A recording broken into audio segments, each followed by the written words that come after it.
Please know that you are so loved and you are not just a human being. You are a powerful spirit. You are immortal consciousness.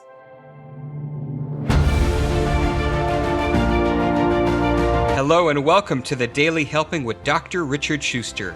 Food for the brain, knowledge from the experts, tools to win at life. I'm your host, Dr. Richard. Whoever you are, wherever you're from, and whatever you do, this is the show that is going to help you become the best version of yourself. Each episode, you will hear from some of the most amazing, talented, and successful people on the planet who followed their passions and strive to help others. Join our movement to get 1 million people each day to commit acts of kindness for others. Together, we're going to make the world a better place. Are you ready? Because it's time for your Daily Helping. Thanks for tuning into this episode of the Daily Helping Podcast. I'm your host, Dr. Richard, and our guest today is a rock star. Literally a rock star. Her name is Michele Blood, and she was a successful songwriter and rock singer in Australia until a near fatal car accident changed her life. Sounds very familiar for those who have listened to this show for a long time. I'm going to intentionally skip over the next part of her story because it's amazing and I want her to tell it to all of us in her own words. But her products, seminars, and events have been held in over 26 countries. She's co-written over 80 books, CDs, audio programs, TV shows, and video. She's been in hundreds of podcasts, radio, and TV shows herself. And she has also shared the stage and worked with luminaries such as Bob Proctor, Dr. Deepak Chopra, Dr. Wayne Dyer, Jack Canfield, and many other transformational authors or teachers. Her latest book, The Magic of Affirmation Power, and her latest album, Create Miracles, Positive Affirmation Songs to Harmonize Your Mind and Life, are available everywhere. This is going to be awesome. Michele, welcome to the Daily Helping. It is fantastic to have you with us today. Thank you, Dr. Richard. Lovely to be here. I'm excited. So I want to just jump right in because there's so many things we can talk about. We talked a little bit before. We both kind of had this kinship of shared near-death car accidents. So I want you to take us through that journey. Mine certainly changed my life. I know yours changed yours as well. So I'd love for you to share with the audience what happened and then take us through the transformation that came next. Okay. Well, I had worked as a professional singer since the age of 5. I was on TV singing on a kids program since the age of 5. And after many, many years of being in getting a lot of different bands together, and I finally got a brilliant lineup, and we were together for years, and we got great record label, did rock videos, and toured at one stage for 7 years nonstop, and worked with, touring with the Pretenders and all these great bands from America, Georgia Satellites, and we had our own big, events, rock concerts as well. And we were doing a gig in Brisbane, and Brisbane is a long way from Sydney, and we had to go back to Sydney and do a gig there. And someone always drove with the truck driver, because in those days we didn't have Google. You couldn't check out reviews or anything. So we wanted to make sure all our expensive, huge equipment, speakers and everything got there. So this time it was my turn. It shouldn't have been my turn because I'm the singer and I really needed to rest my voice. But anyway, it was my turn. I got the short straw. And he got all the way we just finished a gig. We had to get the truck put, and he fell asleep just as we reached Sydney at the wheel. And as a passenger, all the instruments and everything went into me. It just, there's like a truck. The way this particular truck was, it didn't have the barrier that a normal big truck has. I don't know why. But anyway, it went into me. So the injuries were extensive. I mean, unbelievable amount of broken bones and shattered bones in all my organs. And, it's amazing I survived it. And it's just so fascinating that took me on a whole new trajectory to be doing what I do now. And I still write songs and sing and all that sort of thing. But now, instead of writing about, one of my songs was called Mere Dust Without You, Baby. instead of writing any sort of negative stuff. Like everything I do now is positive, because music has an amazing effect on people's psychic, as you would know, psyche. I mean, being a psychiatrist yourself, a psychologist. So that's the beginning of my journey, was being in that truck accident. And I don't want to make light of it, but crushed by musical instruments is pretty unusual. So talk to us about the recovery, right? You get, like how bad were you? Like, were you on the edge there for where it could have gone either way for a little bit? Like, talk to us about what that looked like. Many, many times. Because, long operations, one of them was nearly 19 hours. Thank God, those doctors, how do they do it? Being in the operating theatre for that long.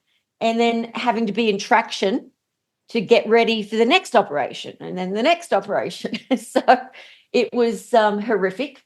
And I would just pass out every few minutes from the pain. So people say, "Were you depressed?" And I cannot remember being depressed. All I can remember, when you're in that much physical pain, as you will relate to, you don't actually feel anything except the pain and want that to go away. But what happened to me was, after all the operations, and I'd been in the hospital for a few months by this stage, I was then able to actually feel depressed, but I couldn't move. So people were putting on audiobooks from a cassette, and kids listening, if you don't know what that is, Google it. Cassettes are a real thing for sure. So what kind of things were we listening to? What were the audio books? Oh, they were giving me books from I don't know, some of them I would just say, turn it off, turn it off, turn it off, because it wasn't anything I related to. Motivational stuff and some sort of positive thinking people who I'd never heard of, until somebody put on Think and Grow Rich by Napoleon Hill. Now, I don't know why they thought that would be good. My Auntie Jan, actually is a psychiatrist. She thought it would be good for me to listen to these type of transformational authors. And but I didn't want to, and I didn't want to be rude. So I'd always wait till she'd left, and I'd say to a nurse, "Turn it off." But this one, I didn't care about the book Think and Grow Rich, because it's about male entrepreneurs in America in the 1920s. Why would I care about them, being a young female Australian rock singer?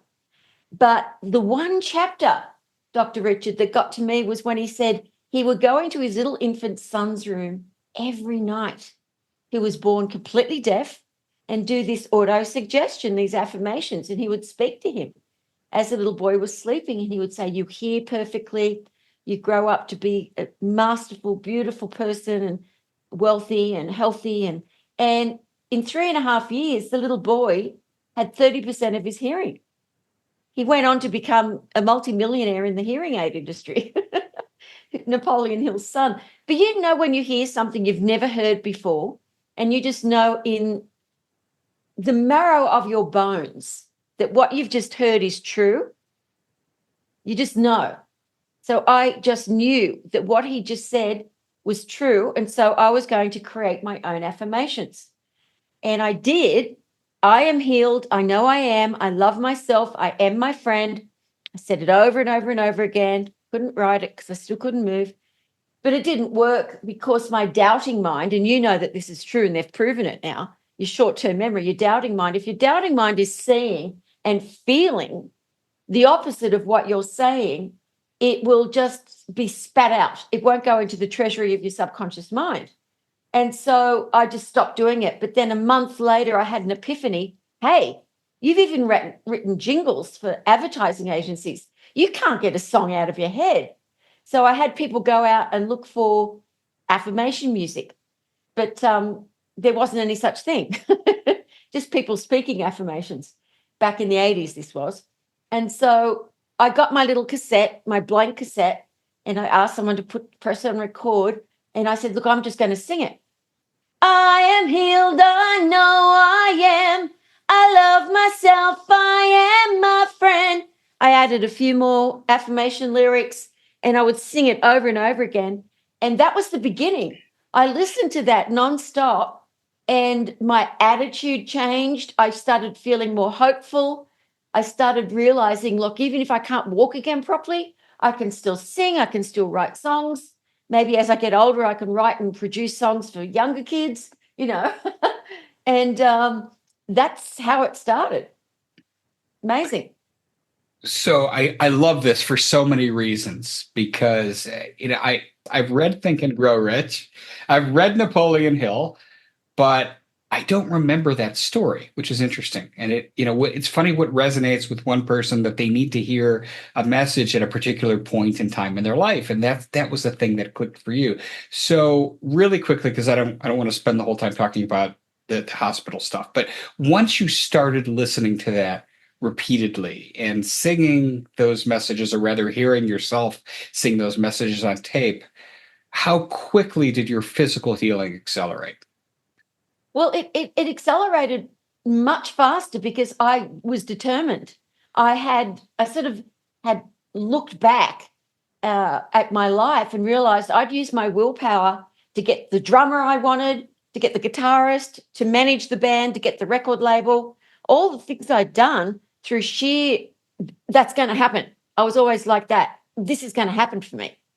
And I always managed to do whatever I said I would set out to do. So I knew I'd been doing it at an unconscious level my entire life.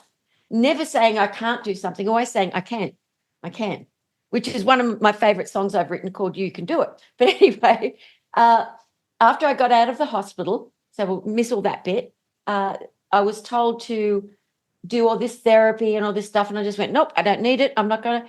I was offered an insurance, pretty big insurance claim but I had to go to doctors and for them to really think I was really bad. And I said, no, I'd rather not have the money.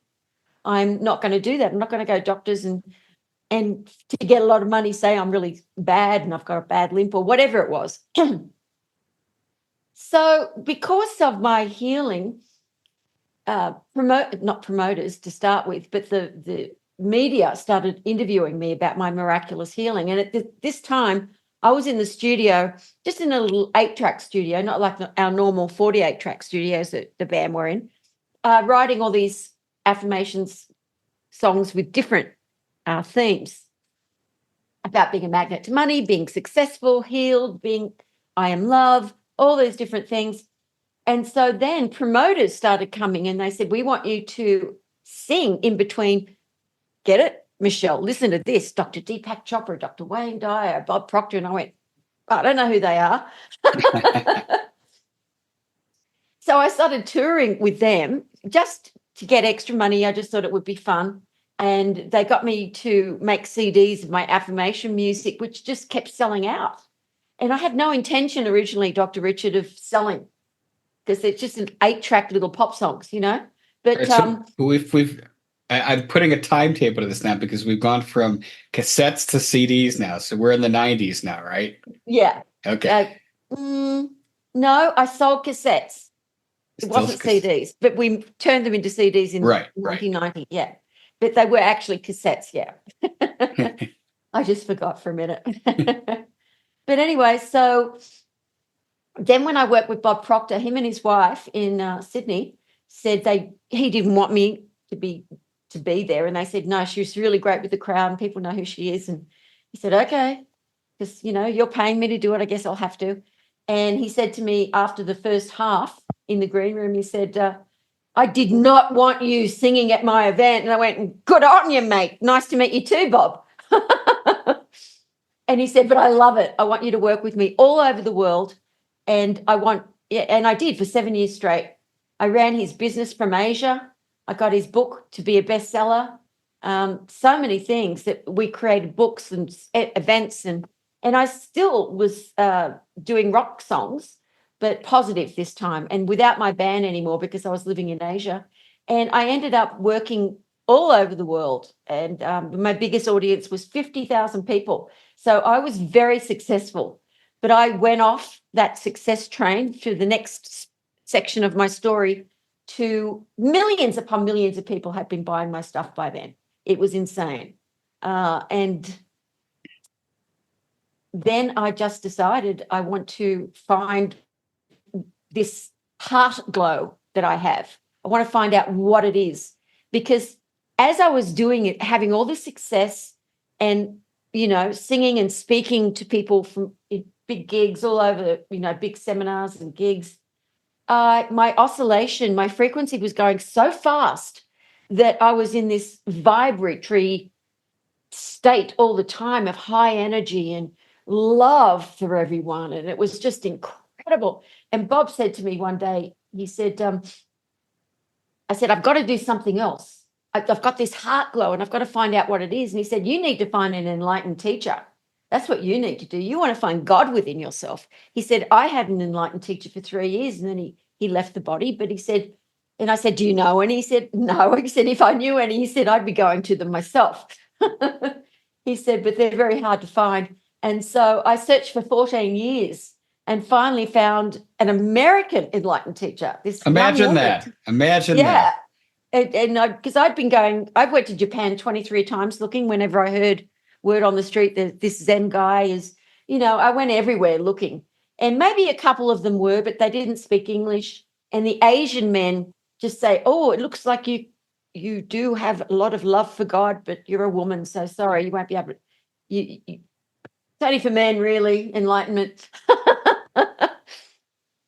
So I studied with this woman for 10 years. I went off the grid. I went off all social media. And it was just incredible, absolutely incredible for all those years. And until I finally became awakened myself, I'd meditate 7-8 hours a day, travel to wherever she said we were going to go next. It's the most incredible journey. And then when she stopped teaching, I took over and started teaching. And now I've been teaching for 15 years. And I have students from all over the world, teaching them meditation practice, visualization, got apps. We've got all the most modern equipment and tools for everybody to learn anything that they would like to learn. And so my journey has been absolutely ridiculously amazing. But one thing that I did do before I met her, I'd moved to America. And I wanted to move to America. Bob said, why? No one knows you there. And I'm in Canada. I said, I want to start from scratch. I want to prove to myself, I want to do it, not for ego, not for money, not for anything else, because I was doing pretty well. I want to do it just to prove to myself that I can start from scratch and handle people not knowing who I am. And that's what I did. I traveled, I did the learning annex. I did little gigs here and there at different metaphysical churches, and Michael Beckwith, I got to work with him, and then Jack Canfield, worked with him, and Og Mandino, I worked with him. I met all these amazing people through Bob, though. Bob introduced me to all these people, not Michael Beckwith. I did that on my own, but it was just incredible. It was like the eternal light, whatever you choose to call God or your higher self. I was just in that oscillation where I would just attract the most amazing people and work with them, do gigs with them and at their events and everything. And that's how it all happened. It's just incredible, because I know you know what I'm talking about, because when you feel that heart glow, you want to search for what's already in here, and you don't realize that. And meeting someone who actually knew God, who was awake, was the most incredible blessing of my life. Her name is Kundalini. I always say, thank you, God, for Kundalini. It's a remarkable story. And one of the things I was thinking about as you were telling me all the people you worked with is most people don't get to pick the brains of people like that. We're privileged to be able to do so. But what are some of the things, let me ask that differently. When comparing all of these people that you've been on stage with and have spent time with, what are some of the common threads that you see among them that they all do, that they all practice, that they all believe in, which has helped them achieve success across the board in their lives? I think they're all different. Like when I work in a rock band, we've all got one main goal: have number one hits, get huge audiences, just entertain the best we can, be the best we can. And I guess with all these different people I work with, I still prefer entertainers to motivational speakers because we all understand each other no matter what country I go to. And like Chrissy Hines from The Pretenders, I just adored her, and we would talk for hours and about the different things we've been through and done. I love entertainers because we have to, especially female entertainers, we have to go through so much crap to put up with in the male entertainment industry to become successful. And, you know, to do what you do when you manage your own band, it's incredible. They're totally different types of people. I never really had any big synergy. The only two people I had synergy with as far as motivational speakers, I loved all of them. But I think my favorites were definitely Bob Proctor, because we worked together, you know, but also Stuart Wilde. He's left the body now, but it's a British guy, and he's so irreverent and so funny. And I was friends with him until he died a few years ago. He was one of my favorites as well, because I like people that were irreverent.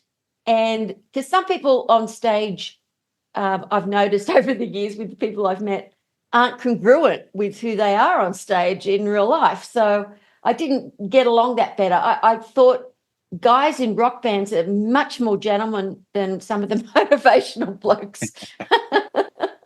So you would think I would just pick their brains and blow. Oh, Jack Canfield, adore Jack Canfield. And Mark Victor Hansen's a really nice bloke too. There's the biggest ones are the nicest ones. That's what I've noticed. I'm sorry if that disappoints you. No, it doesn't. And, you know, Jack and Mark Victor Hansen, these are guys that I've had on my show as well. And I just enjoyed those conversations so much because they were down to earth. There are some names, very well-known people that I have opted not to have on the show because they have a reputation for being demeaning and really not caring about helping people unless you buy thousands of dollars worth of their stuff, right? I know. And I just say to people, it's like, if you're thinking about selling your car or mortgaging your house to go to an event, you don't want that person to teach you. Trust me, because they don't care about you. Let's shift gears a little bit, because now you are, as you said, you're helping people all over the world, and you found your sweet spot. So somebody is listening to this today, life's not going the way they want, their job isn't working out, their finances aren't where they are, maybe they're wanting to be in a relationship, or their relationship they don't see it as a long-term thing. Let's do Michele Blood 101 here. Let's talk about what are the starting points, what are some things people can do to reclaim not authenticity, but authority in their lives. Oh, very good question.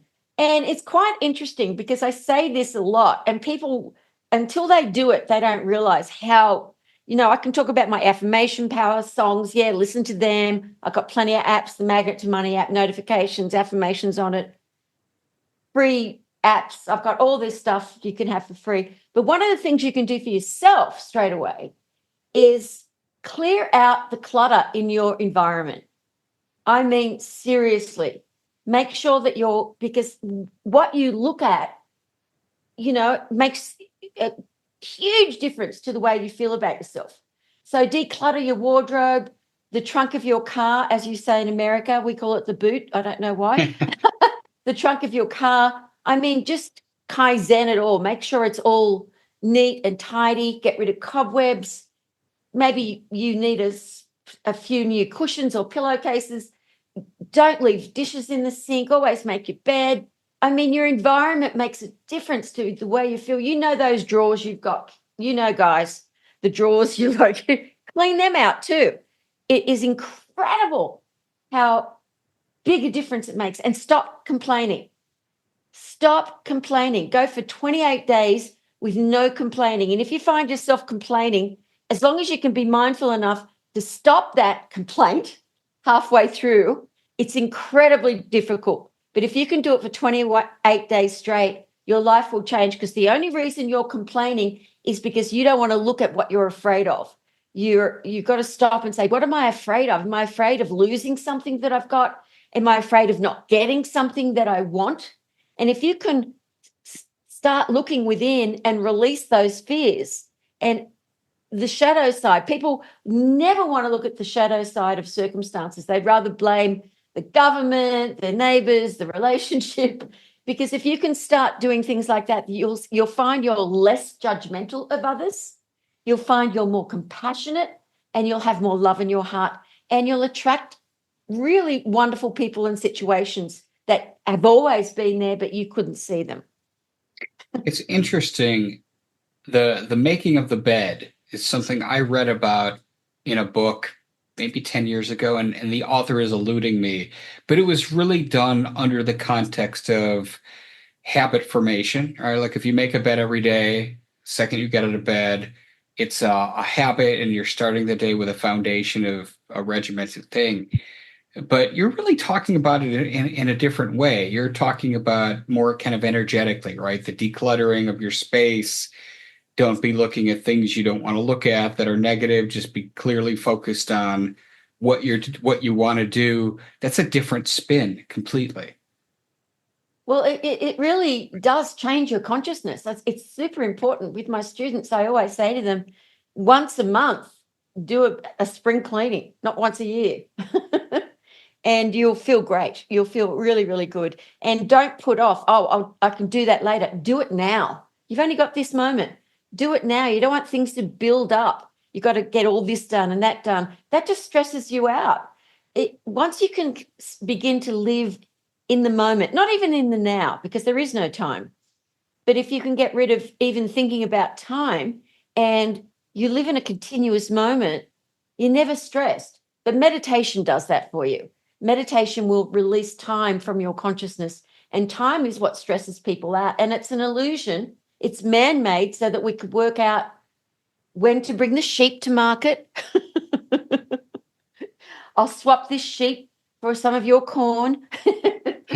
All these things that we've, gosh, you don't even need money. Well, we're dangerously on the edge of a precipice of going into quantum science here, because quantum science has proven that time is nonlinear, Exactly. which is a concept that blows most people's mind, right? So it is, the 8-hour workday.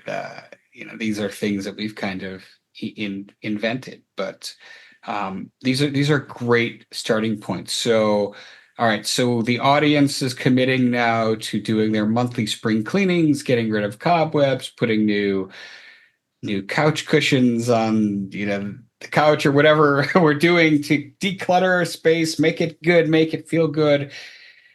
Meditation is something that you mentioned as important. And a lot of people talk about meditation as kind of a founding focal point in their wellness.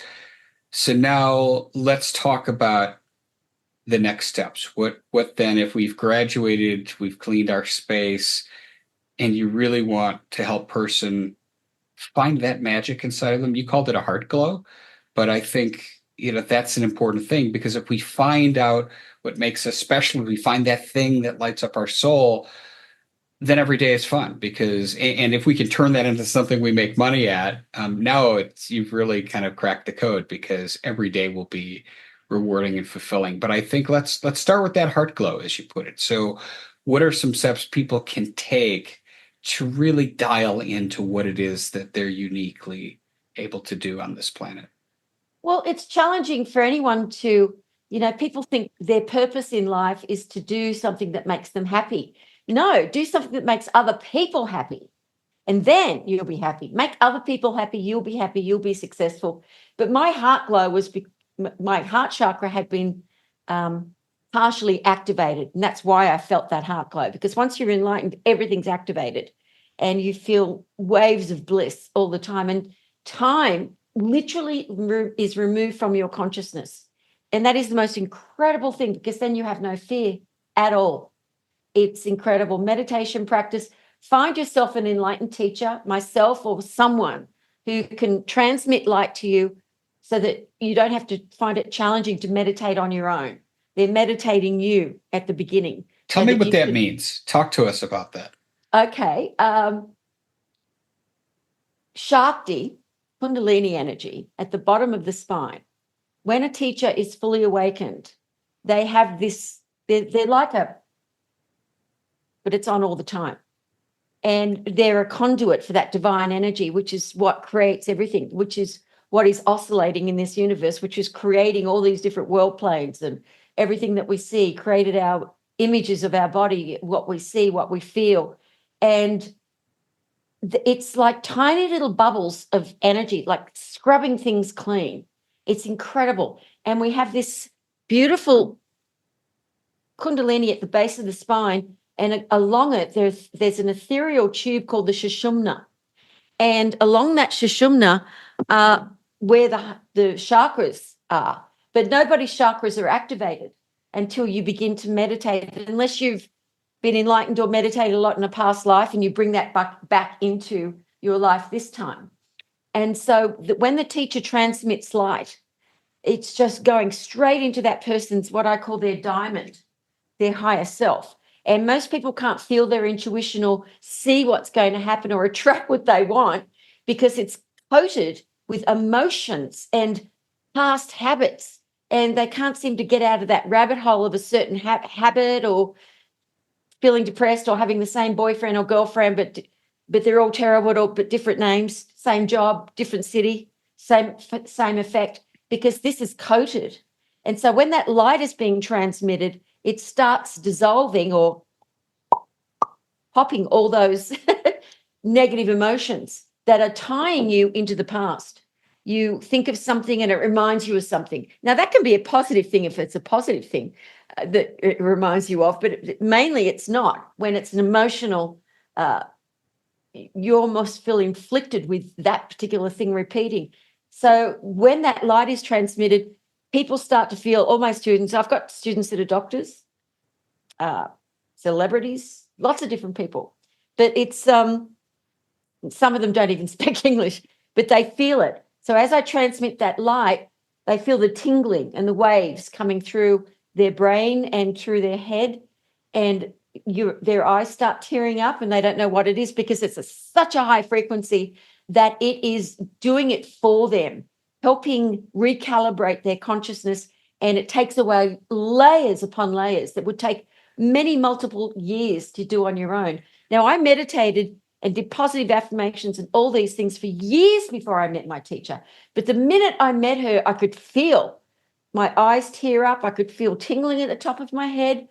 I felt like I was high, and I didn't take drugs, that's for sure, or drink. And so I was like, what is this? And I remember she said to me, and she just met me, you're a little out of it, so I'm just going to give you some advice. And I said, yeah, what is it? She said, get in your car before you start driving. So I would say, you can just get some free stuff from me today, micheleblood.com/daily helping, micheleblood.com/daily helping. You're going to get the Magic of Affirmation Power audiobooks, songs, affirmations, tons of stuff, 6 weeks mysticism course on video, or whatever you call it. You don't really call it a video when it's online, but whatever, streaming. We'll call it streaming. Call it streaming. And we'll link to all that in the show notes. And thank you for providing that for everybody listening to this. So a couple things. One, I've met the only rock star who doesn't and didn't do drugs. So you said that's cool. Good for you. But in all seriousness, what I love these kind of discussions, because the left part of my brain, the clinical psychologist, is now going and saying, okay, where are there empirical comparisons, right? Because you dropped a lot of things that people might have said, oh, that's woo-woo, or that's weird. So yeah, the concept of chakras, which I don't know if we've ever discussed on this show, thousands and thousands of years old. There's ancient Ayurvedic texts that talk about them, and the transferring of light. So we actually have studied, not me and my friends, but we as science have studied energy healing, vibrational frequencies, and the effect that it has on a lot of different things, things like water, all the way up to the human brain and plants and other things. So these things you're talking about, transference of energy, energy centers within the body, these are things that, while they sound to those that aren't really in this space, kind of out there, We actually have pretty good data now that suggests that a lot of these ancient concepts actually have root in science, which is really, really cool. And I love that you've taken a lot of them and have been able to translate them into songs and apps and things that people can use. Because I also think too, like a lot of the challenges that people have at overcoming obstacles just has to do with just simply their perception. So somebody may hearing about transferring of light or meditation may not resonate with them, but prayer might. And we know that prayer physiologically has the same effect on the brain and the body as meditation, right? It's the same parts of us that are lighting up. So what you've done is taken something that's very complex that science is just really beginning to understand, although the ancients understood it pretty well thousands of years ago, and you've translated it into something that's accessible for everybody. And I love that. I think that is fantastic. You've done it with humility, which I love even more. So kudos to you, Michele.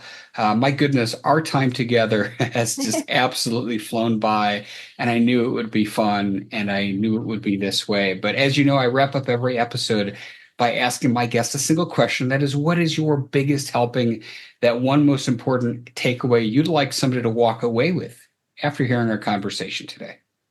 Please know that you are so loved, and you are not just a human being. You are a powerful spirit. You are immortal consciousness. And God, whatever you choose to call God, literally wants you to have everything that will give you happiness.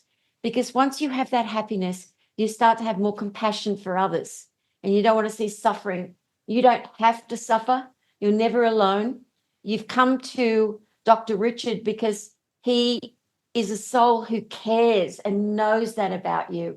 So know that you may, if you ever feel alone, know that you are not. You are never, ever alone, and you are loved. Beautifully said. Beautifully said. Michele, give us that URL one more time where people can jump into some of your fun stuff. Well, for the freebies, MicheleBlood. No, Blood isn't a punk rock name. It's my father's. It's Irish. MicheleBlood.com/daily helping. And you can get lots of things there for free. The audio book, Affirmation Power, I think the reason I wanted your audience to have that is because it covers, like me, simple, KISS, keep it simple and spiritual. It covers what affirmations are and visualization and meditation and some of my experiences way back when that you can relate to, so that you don't have to think it's too woo-woo. Outstanding. And for those of you in the car or at the gym, we got you covered. Everything Michele Blood, including that link she talked about, is going to be in the show notes at drrichardschuster.com. Well, Michele, as I said, I loved our time together. I knew that I would. Thank you so much for spending time with us. It was really awesome. Thank you, Richard. Dr. Absolutely. And to each and every one of you who took time out of your day to listen to this, if you're inspired, if you're going to go hop on that link, download some affirmations, and dig in to make your life better, go give us a follow and a 5-star review on your podcast app of choice, because that is what helps other people find the show. But most importantly, go out there today and do something nice for somebody else, even if you don't know who they are, and post in your social feeds using the hashtag #MyDailyHelping, because the happiest people are those that help others.